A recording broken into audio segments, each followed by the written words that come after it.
Download aplikasi Bekal Islam dan kunjungi web bekalislam.com.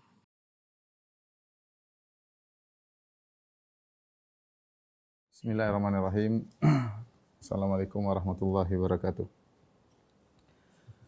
Innal hamdalillah nahmaduhu wa nasta'inuhu wa nastaghfiruhu wa natubu ilaihi wa na'udzu billahi min syururi anfusina wa sayyiati a'malina.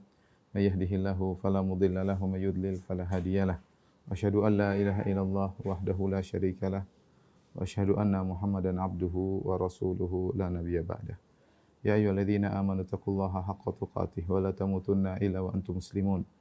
Ya ayyuhan nasu taqu rabbakumul ladzi khalaqakum min nafsin wahidah wa khalaqa minha zawjaha wa batha minhuma rijalan katsiran wa nisaa'a wattaqullaha alladzi tasaaluna bihi wal arham innallaha kana 'alaikum raqiba.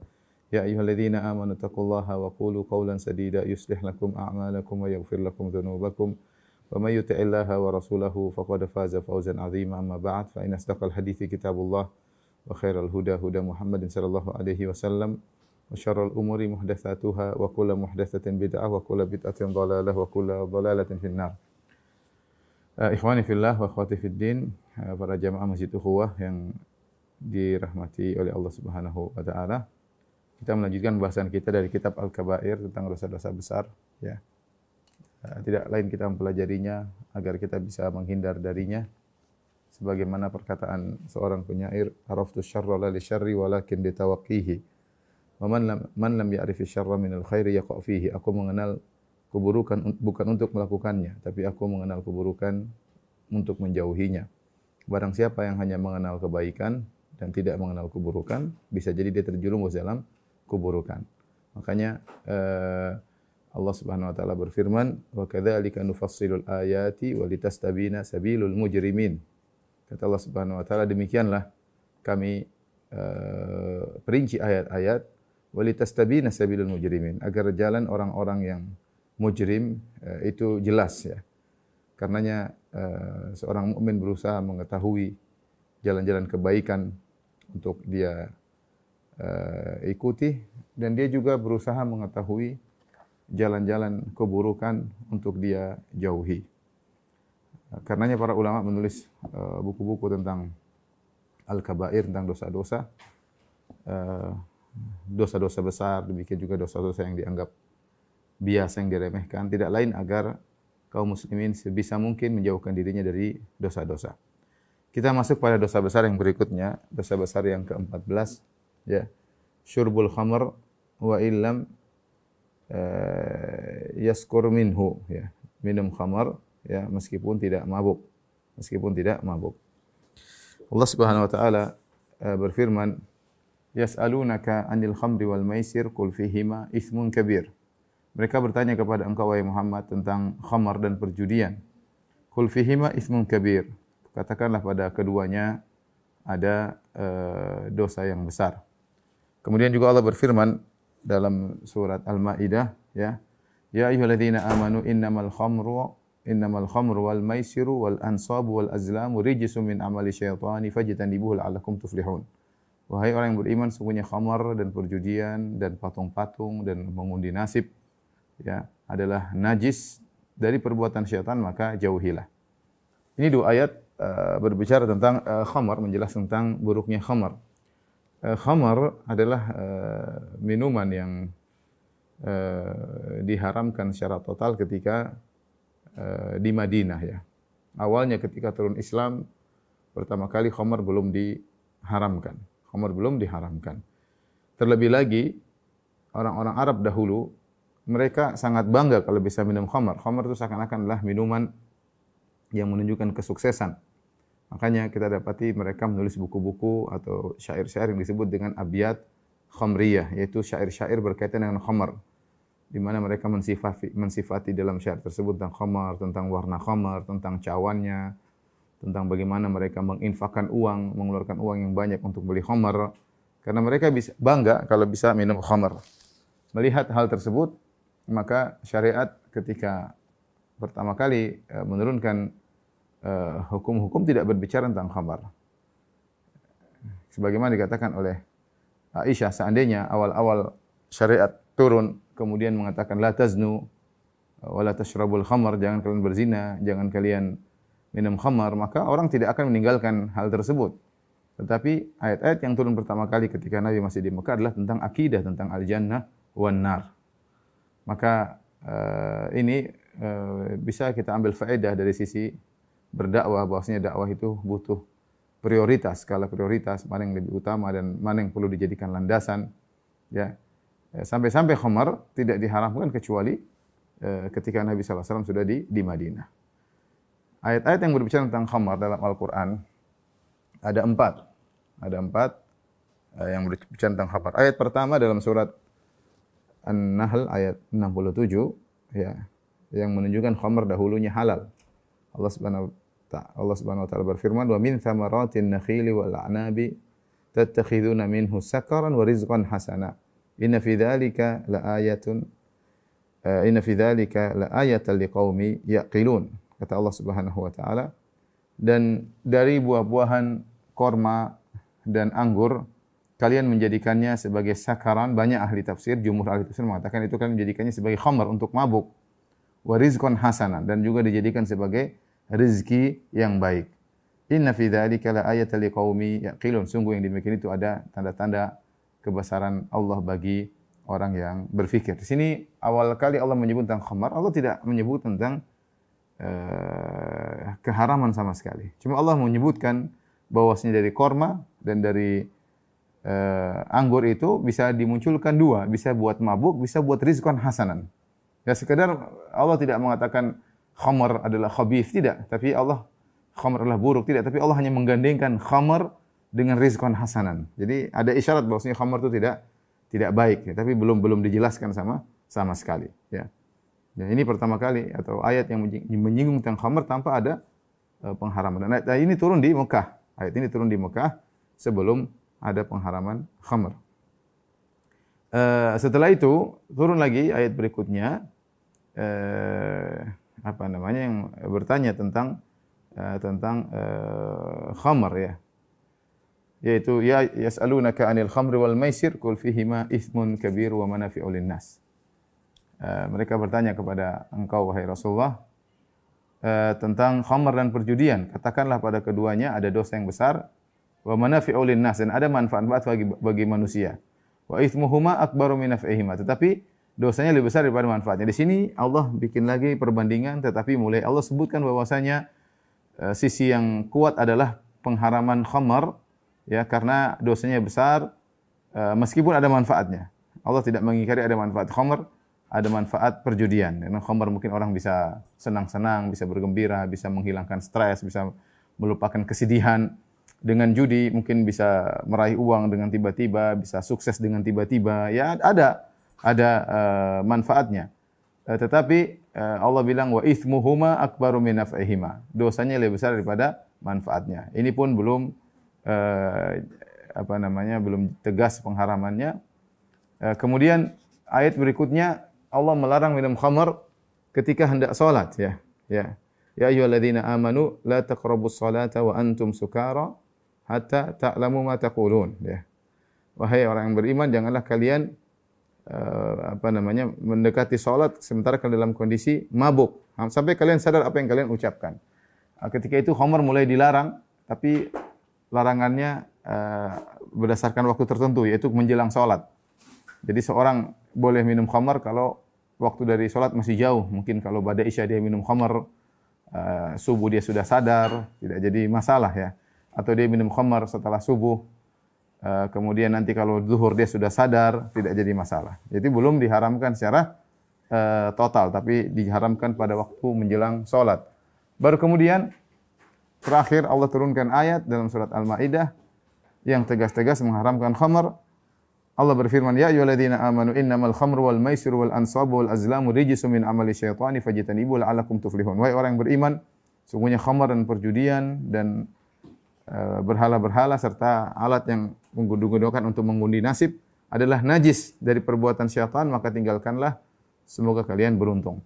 Jadi kita lihat ternyata ada 4 ayat dalam Al-Quran yang menunjukkan tahapan pengharaman khamar. Tentunya ketika kita bicara sekarang tentang khamar, kita langsung aja bilang haram, ya, karena kita sudah pada hukum final. Hukum finalnya adalah haram. Tetapi kita bisa ambil faedah dari tahapan-tahapan ini ketika kita beramar ma'ruf nahi mungkar. Ya bisa jadi kita menegur sebagian orang tentang perkara-perkara yang haram, kita melakukan prioritas mana yang paling haram yang lebih dahulu kita tegur. Karena kalau kita tegur secara total, mungkin dia tidak mampu meninggalkannya secara total ya. Tidak semua manusia mampu untuk meninggalkan maksiat secara keseluruhan ya. Namanya hati lemah, masih terpikat dengan perkara-perkara yang haram, maka kita punya fikih melakukan prioritas dalam mengingkari kemungkaran sebagaimana yang dilakukan oleh para ulama. Yang paling utama adalah mengingatkan kaum muslimin daripada kesyirikan, dosa-dosa yang paling besar, baru kemudian bertahap dosa-dosa yang lain dan tidak secara total. Di antara hikmahnya kita bisa ambil dari sejarah bagaimana pengharaman khamar yang tidak langsung ya, ada tahapan-tahapan. Ya, demikian juga mungkin kalau ada orang misalnya melakukan maksiat kita tegur, jadi tidak bisa meninggalkan secara total, baru meninggalkan sedikit-sedikit. Kita biarin saja. Kita bilang tidak boleh, tapi kita biarin saja. Mulai dia tinggalkan, sampai dia bisa meninggalkan dengan total. Ya. Taib, ini tidak lain karena khamar benar-benar mendarah daging di orang-orang Arab ketika itu. Ibnu Abbas berkata, "Lamma nazala tahrimul khamar, masya sahabatu ba'dhum ila ba'dhin." Tatkala khamar diharamkan, maka sebagian sahabat pergi kepada sebagian yang lain. Wa qalu hurrimatil khamr wa ju'ilat idlan lisyirk. Khamar telah diharamkan berdasarkan surat Al-Maidah tadi dan dijadikan sebagai pasangannya kesyirikan, yaitu gandengannya kesyirikan. Karena dalam ayat ini Allah mengatakan innamal khamru wal maisir wal ansab, sungguhnya khamar dan perjudian dan al ansab. Ansab itu menyembah berhala kesyirikan, wal azlam mengundi nasib dengan alat tertentu, ini juga namanya kesyirikan. Jadi di antara hal yang menunjukkan khamr itu buruk dan dosa besar karena dia dijadikan idol, yaitu dijadikan pasangan dengan kesyirikan dalam pengharamannya ya. Kemudian Abdullah bin Umar berpendapat bahwasanya khamr adalah dosa yang paling besar. Maksudnya dosa yang paling besar bukan lebih besar daripada syirik, tapi dia dosa yang paling berbahaya karena dia dikenal dengan ummul khaba'ith. Oleh karenanya Az-Zahabi mengatakan wahiyya bila raib ummul khaba'ith. Dan tidak ada yang ragu bahwasanya khamr adalah induk daripada keburukan-keburukan. Induk dari keburukan-keburukan. Orang kalau sudah minum khamr, dia bisa melakukan apa saja ya. Dia bisa melakukan hal-hal yang di luar daripada jangkauan akalnya ya. Dia bisa membunuh saudaranya sendiri, dia bisa membunuh istrinya sendiri, dia bisa berzina dengan siapa yang dia ingin ya. Dan bisa berkelahi, dia bisa membongkar aibnya, ya, dia bisa membongkar rahasia-rahasianya, dan dia bisa melakukan apa saja. Ya. Otak sudah nggak jalan, ya, namanya orang sudah akalnya hilang, maka dia bisa melakukan apa saja. Maka disebut dengan ummul khaba'ith, ya, ummul khaba'ith, induk daripada segala keburukan. Ya. Dan kita lihat bagaimana banyak kejadian, terjadi perkelahian, terjadi pembunuhan, terjadi kadang perzinahan, terkadang pemerkosaan, ya, terjerumus dalam hal-hal yang parah. Kenapa? Karena diawali dengan khamar. Karena dengan khamar seorang fly mudah bagi dia untuk melakukan maksiat-maksiat yang lain. Tadinya mungkin malu, tadinya mungkin enggak berani, kasih khamar. Oleh khamar dia enggak malu lagi. Oleh khamar dia jadi berani, ya. Dia bisa melakukan apa saja dengan dikasih khamar terlebih dahulu. Makanya benar kalau dikatakan umul khaba'ith, induk daripada dosa-dosa. Kemudian kata Zahabi rahimahullah, wa qad lu'ina syaribuha fi ghairi ma hadis, dan peminum khamar telah dilaknat dalam banyak hadis ya. Sebagaimana dalam hadis Ibnu Umar disebutkan lu'inal khamru ala asyrat aujuh. Khamar itu dilaknat dari 10 sisi. Ya. Semua yang berkaitan dengan khamar dilaknat. Ya, pertama khamarnya sendiri bi ainiha, khamar sendiri terlaknat. Wa asiruha, yang memerah anggur untuk jadikan khamar juga dilaknat. Yang ketiga, wa mu'tasiruha, yang minta untuk diperahkan anggur untuk dijadikan khamar juga dilaknat. Wa ba'i'uha, yang menjual khamar juga dilaknat. Wa mubta'aha wa mubta'uha, pembeli khamar juga dilaknat. Wa hamiluha, yang membawakan khamar untuk menuangkannya ya juga dilaknat. Wal mahmulatu ilaihi, yang dibawakan khamar kepadanya juga dilaknat. Wa akilu thamaniha, pemakan hasil dari jual beli khamr juga dilaknat. Wa syaribuha, peminum khamr dilaknat. wasaqiha dilaknat, dan yang menuangkan kecawan juga dilaknat. Tapi kita kenyataan khamr menjadi suatu, kalau negara orang-orang barat ya, khamr adalah suatu minuman keseharian mereka. Bahkan mereka berbangga-bangga dengan jenis-jenis wine tertentu ya. Dan tadi ada kesan bahwasanya kalau orang minum khamr itu orang yang berhasil, dan itu kesan jahiliyah. Saya katakan tadi, orang jahiliyah dahulu menyangka kalau orang minum khamr itu orang sukses. Ya, dia bisa bersenang-senang dengan khamr. Maka zaman sekarang masih demikian. Orang-orang kalau sudah sukses kemudian bisa minum khamr seakan-akan orang hebat ya, orang maju, modern dan yang lainnya ya. Bahkan sebagian orang menjadikan botol-botol khamr mereka sebagai hiasan di rumah mereka. Apalagi botol-botol khamr dari jenis wine yang sangat mahal, di tahun berapa atau beli di mana, dipajang sebagai bentuk kebanggaan bahwasanya kita memiliki minuman kesuksesan, yaitu minum khamr. Ini adalah adat jahiliyah yang masih ada di sebagian kaum muslimin. Kalau orang-orang barat, orang kafir, mereka jelas bangga dengan khamr. Tapi kita bicara tentang kaum muslimin. Ya. Kaum muslimin, sebagian mereka tadi merasa bangga kalau punya berhasil minum khamr. Jadi khamr umul khaba'ith, induknya berbagai macam keburukan. Kemudian khamr juga adalah terlaknat ya. Makanya Rasulullah melarang kita semeja dengan orang yang minum khamr ya. Tidak boleh ya. Taib. Kemudian Imam Zahabi membawakan hadis, "Man syaribal khamra fajliduhu." Barang siapa minum khamr maka didera, dicambuk. Fa in ada fajliduhu. Kalau dia minum khamr kedua kali maka didera lagi, cambuk lagi. Fa in syaribaha fajliduhu. Kalau dia minum ketiga kali, cambuk lagi. Fa in syaribaha rabi'ah faqtuluhu. Kalau dia minum yang keempat kali maka bunuhlah ya. Hadisnya hadis yang sahih. Namun ada sebagian ulama mengatakan bahwasanya hadis ini adalah hadis yang mansukh, tidak diamalkan lagi ya, karena orang yang minum khamr tidak dibunuh ya. Tapi kembali kepada ijtihad imam, kalau memang menimbulkan kemudaratan yang sangat besar, dia bisa melakukan apa yang dilakukan ya. Tapi Nabi SAW tidak membunuh orang yang minum khamr ya. Seakan-akan hukum ini adalah hukum yang sudah dimansukhkan ya. Wallahu a'lam bishawab. Baik, ini dalil bahwasanya khamr adalah dosa besar karena ada hukum had bagi orang yang minum khamr. Ada hukum had bagi orang yang minum khamr, yaitu didera dan yaitu dicambuk ya. Kemudian di antara hadis yang lain yang dibawakan oleh Imam Zahabi tentang khamr, wa qala Amr bin Harith qala haddatsani Amr bin Syuaib an abihi an Abdullah bin Amr an Rasulillah sallallahu alaihi wasallam. Jadi sahabat Abdullah bin Amr radhiyallahu anhu dari Rasulullah sallallahu beliau berkata, "Man taraka salata sukran marratan wahidatan fa ka'annama kanat lahu dunya wa ma 'alaiha fasulibaha." Barang siapa yang meninggalkan satu salat gara-gara mabuk ya, sekali saja. Jadi mabuk dia enggak bisa salat, enggak boleh. Tidak sah.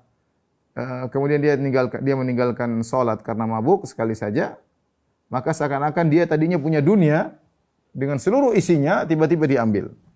Ini tiba-tiba diambil seluruh apa yang dia miliki. Ini menggambarkan tentang parahnya apa yang dirasakan oleh orang yang minum khamr. Yaitu bayangkan ada seorang punya dunia, ya ini raja dunia, dia memiliki dunia dengan segala bentuk isinya, dengan kemewahan yang ada di dunia milik dia. Kemudian tiba-tiba diambil. Ya. Ini menunjukkan kerugian yang besar yang dirasakan oleh orang ini. Ya, maka Nabi menggambarkan tentang kerugian tersebut, yaitu orang minum khamr, kemudian mabuk, tidak sholat sekali saja, kerugian yang dia rasakan seakan-akan dunia sudah di tangannya seluruh dengan segala isinya, tiba-tiba direbut, diambil dari dia. Wa man taraka sholata arba'a marrat sukran kana haqqan 'ala Allahi an yasqiyahu min tinatil khabal. Barang siapa yang meninggalkan salat 4 kali gara-gara mabuk, maka Allah berhak untuk meminumkannya dengan tinatil khabal. Tinatil khabal yaitu secara bahasa Arab sesuatu yang membuat kegilaan ya, membuat puyeng kepala. Qila ya Rasulullah, wa ma tinatul khabal? Ya. Apa itu cairan tinatul khabal? Apa itu minuman tinatul khabal? Orang minum khamr akan dikasih tinatul khabal di neraka jahanam. Maka Rasulullah SAW berkata, qala usaratu ahli jahannam, yaitu perasan dari penghuni neraka jahanam. Itu air yang keluar dari penghuni neraka jahanam. Apakah dari dari kemaluannya, ataukah dari mulutnya, ataukah dari nanahnya, ataukah dari darahnya. Ini dijadikan sebagai minuman bagi orang yang minum khamar di neraka jahanam. Jadi mereka minum, kita penghuni neraka juga minum, tapi khusus peminum khamar mereka diberi minuman seperti ini ya. Dan ini al-jaza' min jinsil amal, balasan sesuai dengan perbuatan, balasan sesuai dengan perbuatan. Mereka di dunia bernikmat-nikmat dengan minuman yang haram, maka di akhirat mereka dikasih juga minuman yang membuat mereka tersiksa. Wa an Jabir an Nabi sallallahu alaihi wasallam, dari Jabir radhiyallahu anhu dari Nabi sallallahu alaihi wasallam, beliau berkata, "Inna 'ala Allahi ahdan liman yashrabul muskir an yaskiyahu min tinatil khabal." Sungguhnya Allah punya janji bagi orang yang minum khamar, yang memabukkan, Allah akan berikan dia minuman dari tinatil khabal. Qila wa ma tinatul khabal? Ya Rasulullah, apa itu cairan tinatul khabal? Qala araqu ahlin nar, yaitu keringatnya penghuni neraka jahanam. Ya. Keringat kita di dunia aja begitu baunya, apalagi keringatnya penghuni neraka jahanam. Au qala, atau dia berkata, atau Rasulullah SAW berkata, usaratu ahlin nar, yaitu cairan yang diambil dari perasan tubuh penghuni neraka jahanam. Hadis riwayat Muslim ya, hadis riwayat Muslim. Kemudian juga dalam hadis yang lain yang menjelaskan tentang bahaya minum khamar, kata Nabi SAW, man syaribal khamra fid dunya hurimaha fil akhirah. Hadis riwayat Bukhari dan Muslim. Barang siapa yang minum khamar di dunia, maka dia akan terhalangi dari meminumnya di akhirat. Ya, maka ini ada khilaf di kalangan para. Apa maksudnya kalau dia minum khamar, dia tidak akan minum khamar di akhirat. Kita tahu di antara minuman yang Allah sering sebut-sebut bagi penghuni surga adalah minum khamar. Khamar, cuma khamarnya tentu berbeda. Kalau khamar di akhirat tidak memabukkan, tidak bikin pusing ya. Tetapi Allah menyebutkan banyak khamar dalam ka'san ya, bahwasanya di antara nikmat yatanaza'una fiha ka'san la lahum fiha wala ta'thim, di mana mereka minum khamar ya. Kemudian juga Allah menjelaskan di surga ada sungai dari sungai khamar ya. Dan itu antara minuman yang Allah sering sebutkan. Di antara kelezatan minuman Allah sering sebutkan namanya khamar. Ya, karena mungkin di dunia minuman terlezat ya khamar. Maka Allah namakan minuman terlezat di surga yang diketahui oleh manusia dengan nama khamar. Tentu hakikatnya berbeda. Nah, bagaimana orang yang minum khamar di dunia, kemudian dia tidak minum di akhirat, tidak minum di surga? Apa maksudnya ini hadis ini? Maka secara umum ada dua pendapat. Pendapat pertama mengatakan, kita ambil zahirnya hadis ini. Yaitu kalau ada orang minum khamar, kemudian dia masuk surga, ya, kemudian dia masuk surga, entah ternyata pahalanya lebih banyak atau mungkin dia bertobat kemudian masuk surga, maka ketika di surga dia tidak akan punya syahwat untuk minum khamar. Dia tidak akan punya syahwat minum khamar. Dia akan cari minuman yang lain. Karena dia dihukum di dunia dia pernah minum khamar.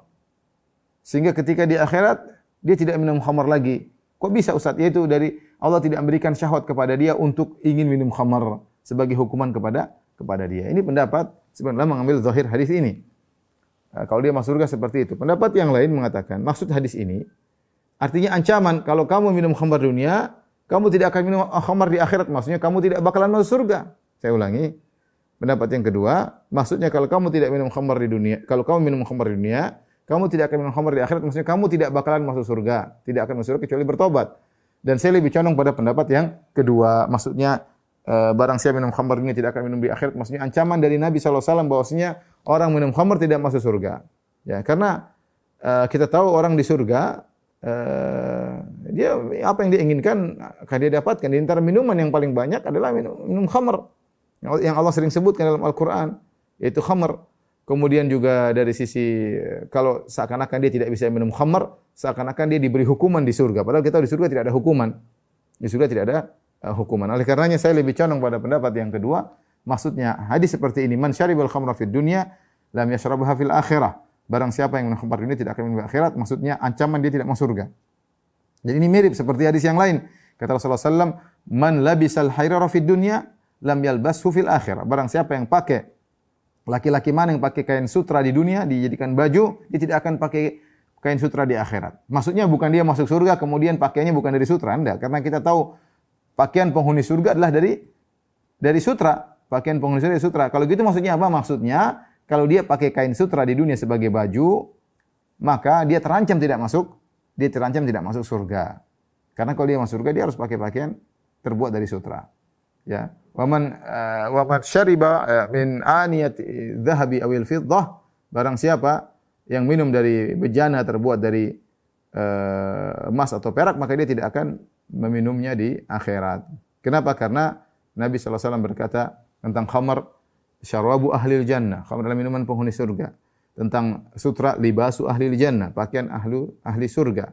Kemudian bejana emas dan perak, aniyatu ahlil jannah, adalah bejana emas dan perak adalah bejana milik ahli surga. Ini menguatkan bahwasanya hadis seperti ini maksudnya ancaman barang siapa yang minum khamar di dunia tidak masuk surga. Sebagaimana siapa yang pakai laki-laki yang pakaian surga di dunia tidak akan masuk surga. Sebagaimana laki-laki atau orang yang memakai bejana dari emas dan perak, piringnya dari emas, minumnya gelasnya dari perak tidak akan masuk surga. Maksudnya demikian ya. Ancaman. Kemudian hadis berikutnya dari Nabi sallallahu alaihi wasallam, qala mudminul khamar in mata laqiyallah ka'abidi wasan. Hadis riwayat Ahmad dalam musnadnya. Kata Nabi sallallahu alaihi wasallam, orang yang minum khamar, kalau dia meninggal, dia bertemu dengan Allah seperti abidi wasan, seperti penyembah berhala. Seperti penyembah berhala, ya. Seakan-akan hadis ini saya ulangi, kata Nabi, barang siapa minum khamar, kemudian dia meninggal, dia tidak bertobat ini, dia meninggal, maka dia seperti bertemu Allah seperti ka'abidi wasan, seperti penyembah berhala. Apa maksudnya? Zahirnya seakan-akan orang minum khamar kafir, ya. Karena penyembah berhala adalah musyrik, kafir, keluar dari Islam. Namun para ulama mengatakan hadis ini dibawakan dia akan hukumnya seperti penyembah berhala jika dia menghalalkan khamar tersebut. Dan kita tahu istihlal ma harramahullah kufrun. Menghalalkan suatu yang haram adalah kekufuran. Kita sudah tahu khamar haram, kemudian kita nekat mengatakan hukumnya halal. Jadi kalau dia minum khamar dalam kondisi meyakini bahwasanya khamar itu hukumnya halal bagi dia, maka dia telah kufur, maka hukumnya sama seperti penyembah berhala. Ya, ini tafsiran yang pertama. Adapun kalau kondisi dia ternyata dia tidak merasa khamar itu halal dan dia merasa khamar itu adalah haram dan dia merasa berdosa sebagaimana pelaku-pelaku maksiat yang lain, seperti sekarang banyak orang melakukan zina, banyak orang memakan riba, banyak orang mencuri. Mereka tahu itu haram. Tidak ada yang mengatakan zina halal meskipun berzina. Ya cuma tidak ada pilihan lain. Meskipun mungkin mereka suka dengan perbuatan tersebut, tapi mereka tahu hukumnya haram. Ya sama, pezina tahu hukumnya haram. Mereka tidak menghalalkan. Ya. Sama, kebanyakan kaum muslimin minum khamar, mereka tidak bilang itu halal. Kita tidak bicara tentang orang-orang Nasara yang mereka minum khamar halal, bahkan terkadang digunakan dalam acara-acara keagamaan mereka. Ya, tapi secara umum kaum muslimin minum khamar, mereka meyakini khamar tersebut hukumnya haram. Nah, kalau dia meninggal tidak bertobat kepada Allah Subhanahu wa taala, maka dia bertemu dengan Allah seperti penyembah berhala, maksudnya dia seperti pemuja khamar. Ya. Seperti budaknya khamar. Ya, orang menyembah berhala benar-benar tunduk kepada berhala, menyerahkan ketundukannya, kehinaannya di hadapan berhala, sama seperti peminum khamar. Dia menyerahkan ketundukannya kepada khamar, benar-benar dia kecanduan, maka hari-harinya adalah khamar, tujuannya adalah khamar, bagaimana bisa beli khamar, pekerjaan bagaimana bisa khamar, seperti dia adalah budak daripada khamar tersebut. Ya. Dan ini menunjukkan bahwasanya khamar adalah dosa besar, ya. Saya pernah ketemu dengan kawan. Begitu kita ke hotel, tahu-tahu di depan lobi hotel ada berbagai macam wine, ya. Kemudian dia mengatakan, Ustaz, dulu waktu masih jahiliyah ini minuman paling enak adalah wine. Belum bisa menemukan minuman lebih enak daripada wine, ya. Ya mungkin wine berjenis-jenis bermacam-macam, ya. Tapi kata dia ini adalah minuman yang paling lezat untuk di dunia adalah wine, ya. Makanya ketika Allah sebutkan tentang nikmat minuman di akhirat, Allah sebutkan di antaranya adalah khamar. Tentu khamar di akhirat tidak sama dengan khamar di dunia. Taib. Kita lanjutkan, ya. Hadis yang berikutnya, hadis Al-Kabirah atau pembahasan berikutnya Al-Kabirah Al-Khamisah Asyarah, yaitu dosa besar yang ke-15. Dosa besar yang ke-15 adalah kibr wal fakhr wal khuyala wal ujub wat tih, ya. Maknanya mirip-mirip, yaitu sombong, angkuh, ya. Mentang-mentang, ujub, ya, merasa hebat. Ini makna digabungkan oleh Al-Hafidz Az-Zahabi rahimahullahu taala. Namun yang sebenarnya al-ujub adalah tingkatan di bawah daripada kesombongan. Ya. Al-ujub adalah sarana untuk mencapai kesombongan. Kalau orang sombong sudah pasti dia ujub. Tapi kalau orang ujub belum tentu dia sombong. Ya. Tapi dia adalah sarana untuk mencapai pada kesombongan. Oleh karena sebagian ulama menyamakan ujub dengan sombong. Karena hampir begitu berdekatan, orang ujub biasanya sombong. Otomatis itu biasanya. Tapi kalau kita melihat kelaziman, tidak harus lazim dia sombong. Tapi kalau bicara kenyataan, kebanyakan orang ujub, dia pasti sombong merendahkan orang lain. Kenapa? Ujub kan merasa dirinya berjasa. Bahwasanya dia bisa berhasil karena dirinya. Nah, ketika ada timbul seperti dia lupa bahwasanya ini semua nikmat dari Allah Subhanahu wa taala, sehingga dia lupa menyandarkan nikmat kepada Allah Subhanahu wa taala, akhirnya timbullah dia merasa dirinya hebat, merasa tinggi, akhirnya dia kelazimannya dia merendahkan orang lain. Maka ujub, ya merasa diri kagum dengan diri sendiri, ya karena bisa berhasil sukses adalah sarana menuju kesombongan. Namun karena seperti suatu yang lazim orang yang ujub punya sombong, maka sebagian ulama menyamakan ya, artinya membawakan ujub ya sombong ya. Ujub ya sombong ya. Seperti Al-Imam Adz-Dzahabi rahimahullah taala menggandengkan dosa ini berbarengan. Karena saya katakan tadi ujub sangat mudah melazimkan munculnya kesombongan. Al-kibr wal fakhr wal khuyala wal ujub ati. Baik. Inilah dosa besar ya. Di antara hal-hal yang menunjukkan dosa besar ya, Imam Zahabi menyebutkan dalil-dalilnya. Pertama yang dibawakan adalah firman Allah Subhanahu wa taala, "Wa qala Musa inni uztu bi rabbi wa rabbikum min kulli mutakabbirin la yu'minu bi yaumil hisab." Dan berkata Musa, sungguhnya aku berlindung kepada Rabbku dan Rabb kalian dari seluruh orang yang sombong, yang tidak beriman kepada hari perhitungan ya. Jadi ini dianjurkan sunnah kita berlindung dari kesombongan dan juga kita berlindung dari orang yang sombong. Karena orang yang sombong kita tidak tahu dia bisa melakukan banyak hal. Ya. Makanya kesombongan ini adalah kalau saya boleh katakan adalah induk dari banyak perbuatan-perbuatan akhlak yang buruk.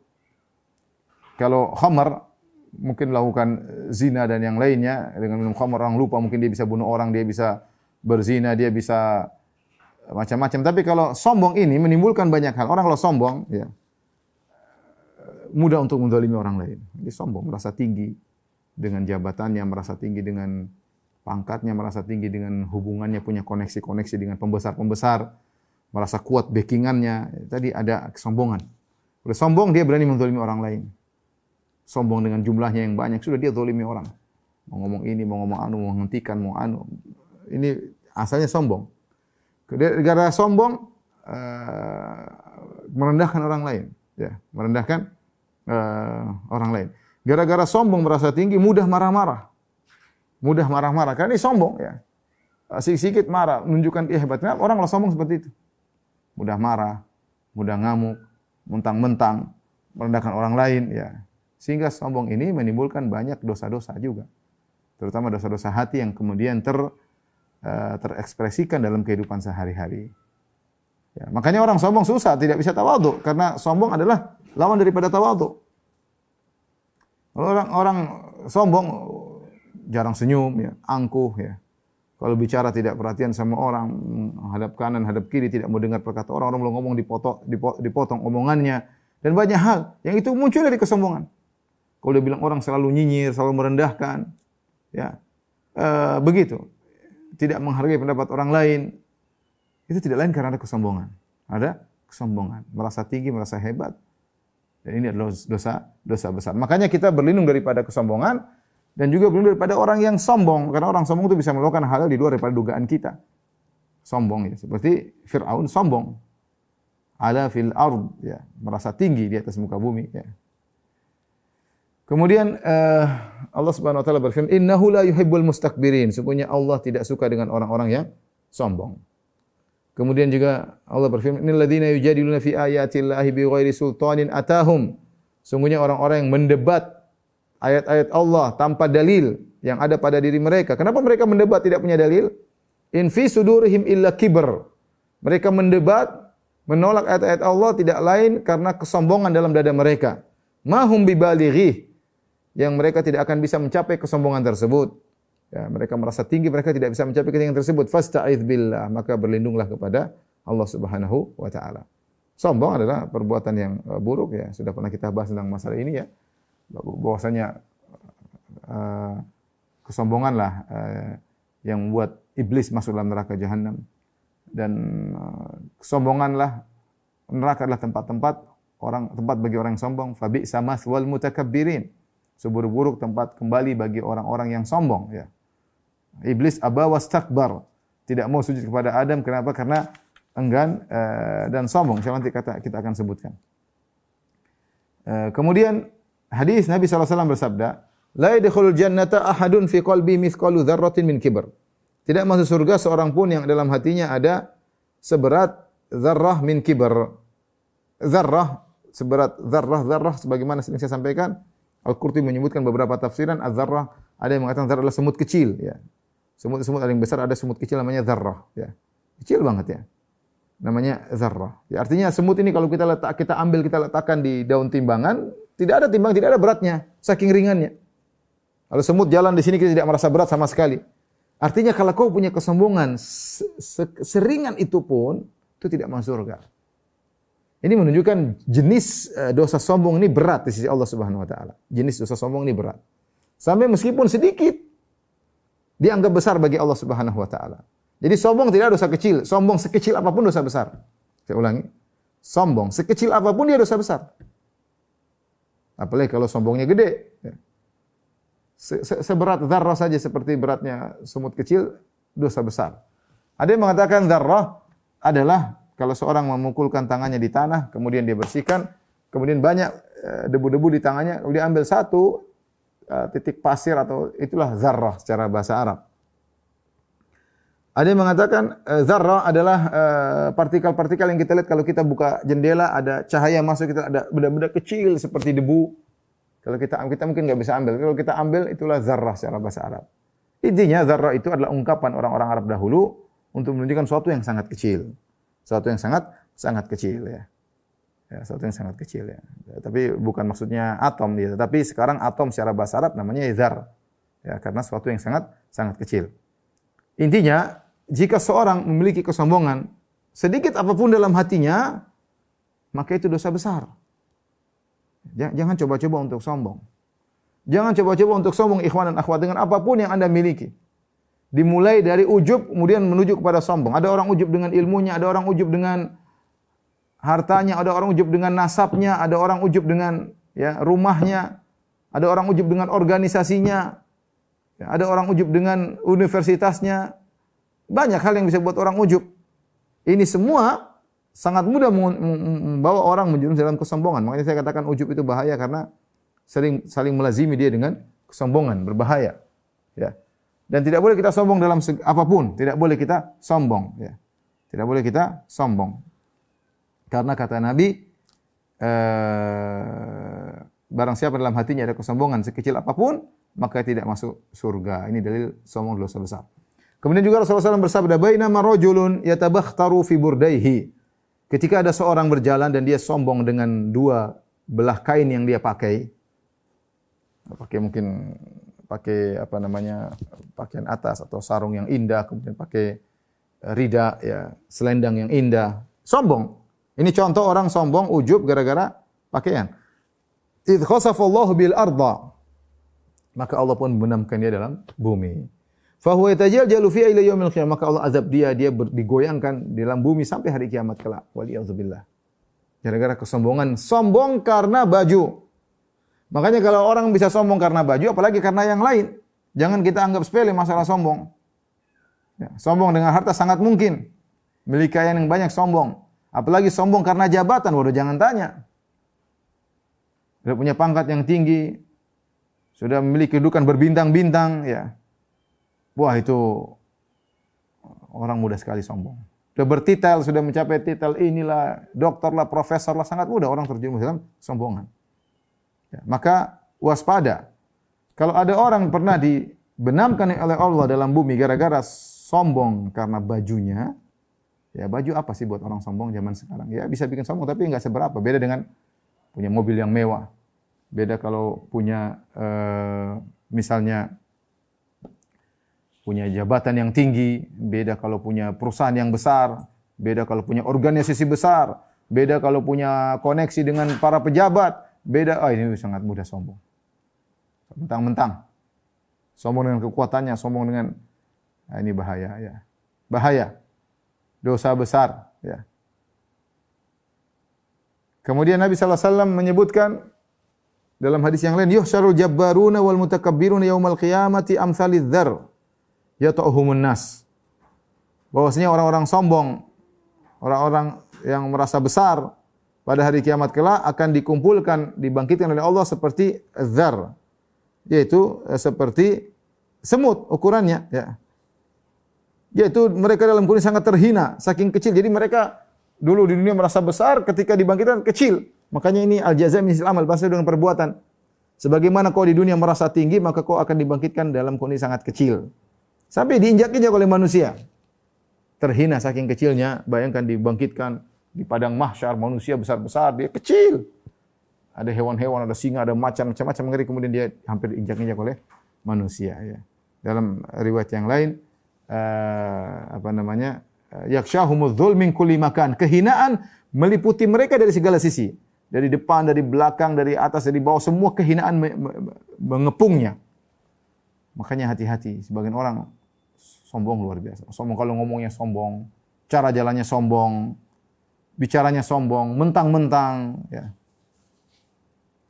Dan waspada ya. Kesombongan itu memang amalan hati, tetapi akan terekspresikan dalam ungkapan, dalam cara berjalan, dalam cara menulis, dalam cara komentar. Orang bisa nilai ini sombong. Hati-hati. Ya. Dan ini al-jazaa' min jinsil amal, balasan sesuai dengan perbuatan. Wa qala ba'dhu salaf, kata Al-Zahabi, berkata sebagian salaf, awwalu dzambin usiyallahu bihi al-kibr. Dosa yang pertama kali Allah dimaksiati adalah kesombongan, yaitu iblis. Qala Allah Ta'ala, Allah Subhanahu wa taala berfirman, wa idz qulna lil malaikati isjudu li adama fasajadu illa iblis. Tatkala kami berkata kepada malaikat sujudlah kepada Adam, maka mereka sujud kecuali iblis.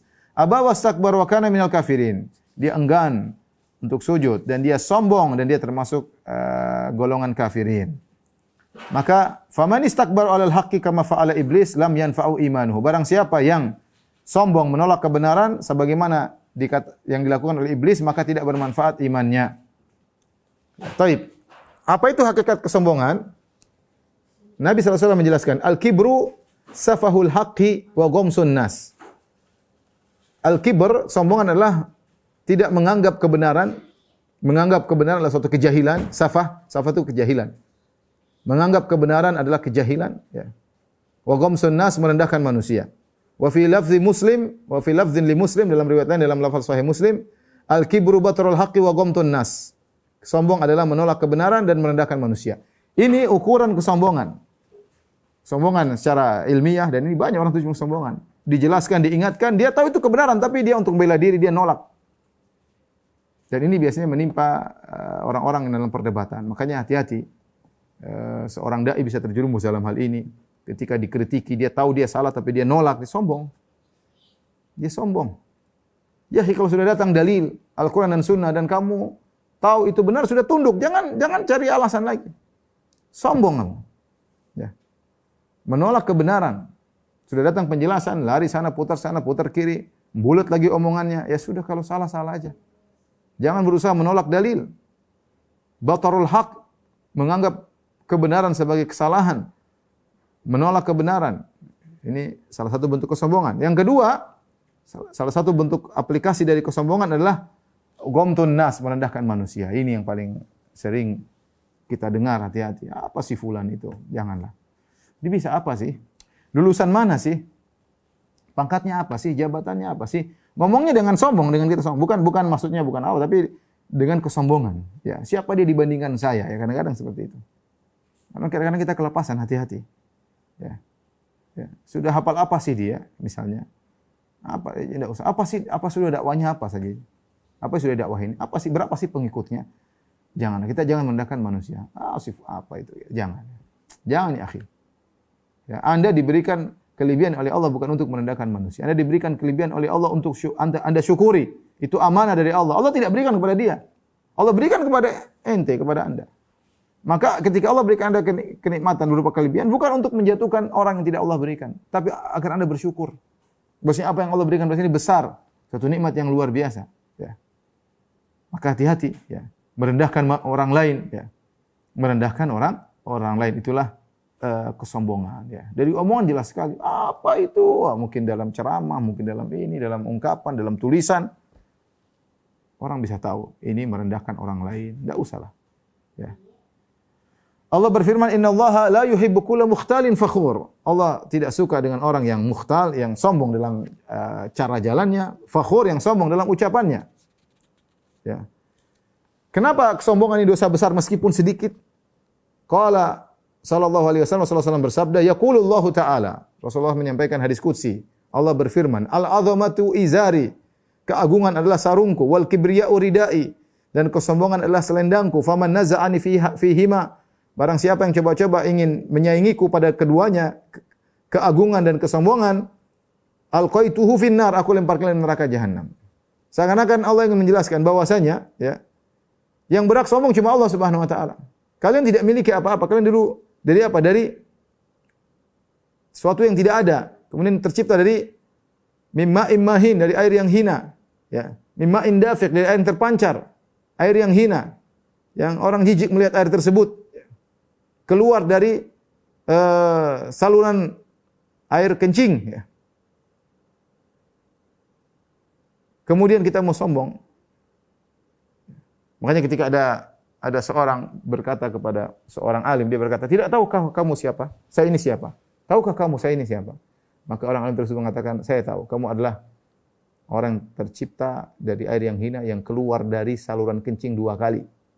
Kamu keluar dari saluran kencing bapakmu ketika berupa air mani, dan kamu ketika lahir juga keluar dari saluran air kencing ibumu.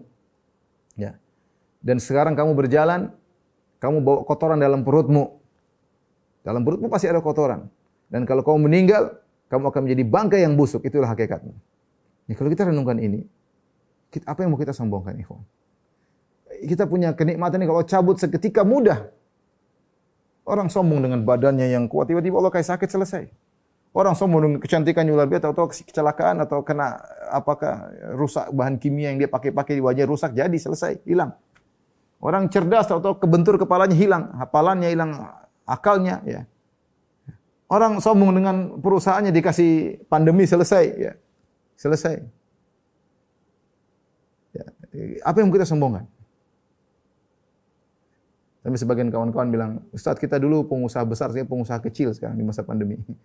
Jadi kita ini nggak bisa apa-apa, ya. Nggak bisa apa-apa. Yang berhak sombong cuma Allah Subhanahu wa taala. Makanya kalau seorang sombong, dia berarti ingin menyaingi Allah. Munaza'ah itu ingin nyaingi. Maka meskipun sedikit kesombongan, jadi kalau sombong dalam hati kita meskipun kecil itu dosa besar. Itu dosa besar. Kenapa? Karena ini hak Allah. Hak Allah, tidak boleh ada yang ikut-ikut sombong. Ya, kalau Allah jelas Allah berhak untuk besar, Allah berhak untuk sombong, semuanya milik Allah. Makanya ketika hari kiamat Allah mengatakan, "Anal Malik, ana Dayyan." Aku adalah sang raja. Aku adalah pemberi balasan. Aina mulukul ard? Mana raja-raja dunia? Tampakkan batang hidung mereka, enggak ada yang berani, takut semua. Lihat orang-orang yang hebat kalau sudah kena penyakit tergeletak di rumah sakit mau ngapain? Enggak bisa apa-apa. Badannya gede, mau pejabat jabatannya tinggi, mau duitnya banyak, mau rumahnya banyak, mau anak buahnya banyak, kalau tergeletak rumah sakit enggak bisa apa-apa. Mau sombong apa lagi? Apalagi kalau dia sakaratul maut. Taib. Kemudian Nabi SAW bersabda, "Ikhtasamatil jannatu wan naru ila rabbihima." Surga dan neraka berselisih di hadapan Allah Subhanahu wa taala. Beradu, berdebat, diskusi. Faqalatil jannah, surga berkata, "Ya Rabbi, mali yadkhuluni du'afa'un nas wa suqatuhum." Ya Rabbku, kenapa yang masuk padaku, yaitu surga, adalah orang-orang yang lemah, wa suqatuhum, orang-orang yang direndahkan oleh masyarakat. Dan Rasulullah SAW pernah melihat penghuni surga, fawajadtu aktsaru ahliha al-fuqara. Kebanyakan penghuni surga adalah orang miskin. Kenapa orang miskin jauh dari kesombongan? Mungkin mereka melakukan dosa yang lain, mungkin. Tapi beda dosa yang mereka lakukan dengan dosa kesombongan. Jenis dosa sombong ini bahaya. Jenis dosa sombong ini bahaya. Fawajatu aktsara ahli al-fuqara, kata Nabi, aku dapati penghuni surga kebanyakan orang miskin. Wa qalatin nar, orang neraka berkata, uthirtu bil jabbarin wal mutakabbirin, adapun aku diutamakan ya dengan banyaknya orang-orang sombong, orang-orang merasa tinggi di neraka jahanam. Ini dalil bahwasanya orang sombong penghuni neraka jahanam. Makanya Allah mengatakan fa bi'sa mathwal mutakabbirin, seburuk-buruk tempat kembalinya orang sombong. Hati-hati ikhwan, ya. Jangan sombong. Allah Subhanahu wa taala berfirman, "Tilka darul akhiratu naj'aluha lil ladzina la yuriduna uluwan fil ardi wala fasadan." Itulah surga. Kami siapkan bagi orang-orang yang tidak ingin tinggi di dunia. Jangan pernah ingin tinggi, jangan pernah merasa lebih tinggi daripada yang lainnya. Dengan harta Anda, dengan ilmu Anda, dengan jabatan, jangan merasa tinggi. Kalau Anda ingin merasa tinggi, dihormati seluruh manusia, surga tidak akan diberikan kepada Anda. Tilka darul akhirah, itulah surga. Naj'aluha lil ladzina la yuriduna uluwan. Kami berikan kepada orang yang tidak ingin ketinggian di dunia. Wala fasad, dan juga tidak ingin kerusakan. Ya, hati-hati. Allah juga berfirman, "Wala tusair khaddaka lin-nas wala tamshi fil ardi maraha." Janganlah kau palingkan wajahmu kalau ngomong sama orang lain. Sa'ar itu adalah penyakit yang menimpa onta. Kalau kena penyakit tersebut, onta dia suka belok kanan, kepalanya belok kanan, belok kiri. Allah bawakan kepada sifat manusia, kalau ngomong sama orang terkadang tidak dilihat, jabat tangan tidak dilihat kadang-kadang. Memang ya, gitu. Ada sombong kelihatan, dari sombong itu penyakit hati, tapi nampak dari cara ngomong, bersikap, ya. Kalau Anda menyadari diri Anda sombong, perbaiki diri. Hati-hati, Anda melakukan dosa besar. Kelihatannya saja Anda salat, kelihatannya Anda bayar zakat, kelihatannya Anda sedekah, tapi hati Anda penuh dengan kesombongan. Ya.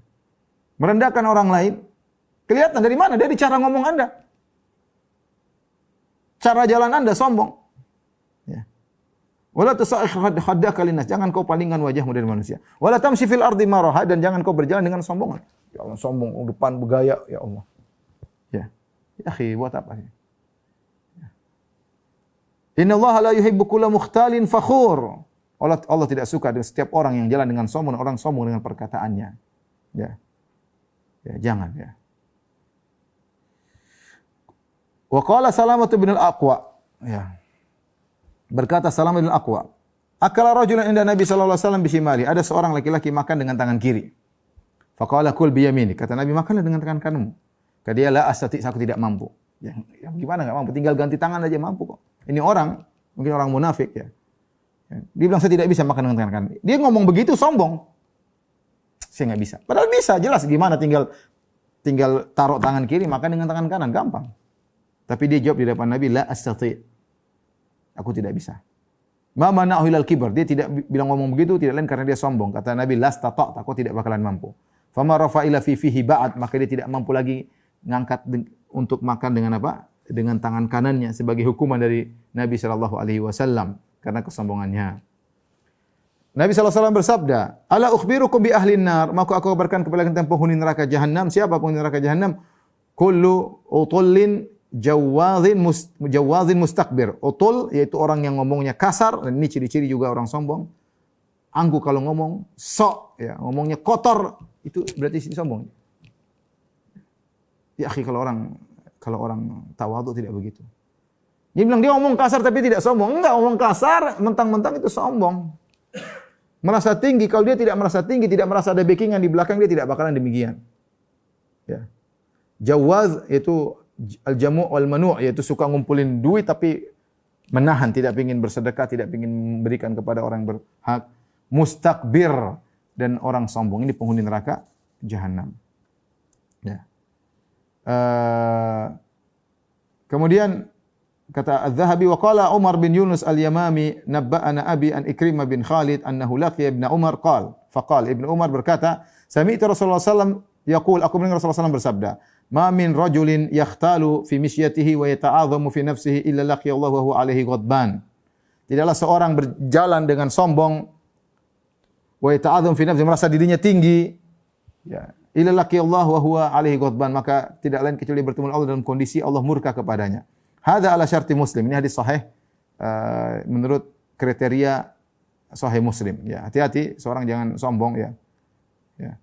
Merasa dirinya hebat, tinggi daripada yang lainnya. Ya, ini siapa ya, akhi? Kadang-kadang kita itu merasanya karena kita ini jagoan kampung ya. Kita misalnya kalau saya dulu di sekolah di Papua ya, mungkin kita ranking atau apa, kita merasa yang lain wah kita sudah hebat. Begitu sampai di Jawa, wis yang ranking banyak ternyata.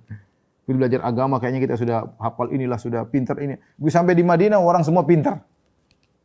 Teman-teman hafal Quran, teman-teman bukan hafal Quran ya hafal syair, bahkan bisa bikin syair.